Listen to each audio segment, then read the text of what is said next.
চালাতে যাচ্ছেন? দেখেন, আমি সবচেয়ে প্রথমে বলবো, উনি যেই বয়সটা পার করছেন এই বয়সটা আমি পার করে এসেছি। আমি আপনাকে লিখে দিতে পারি, আমরা ওনাদের মতন সাহসী কোনো পদক্ষেপ তখনও নিতে পারি নাই। আমি স্যালুট জানাই এই স্টুডেন্টদেরকে।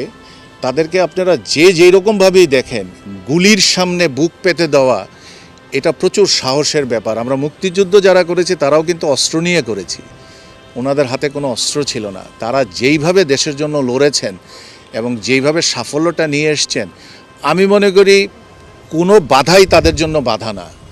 এবং আমি সাংঘাতিকভাবে hopeful they will bring some change. হ্যাঁ, কিছুটা অভিজ্ঞতার অভাবের জন্য হয়তোবা কিছুদিন ওনারা একটু কষ্ট পাবেন, সময়ের ব্যাপার, তারা পরিপক্ক হয়ে যাবেন।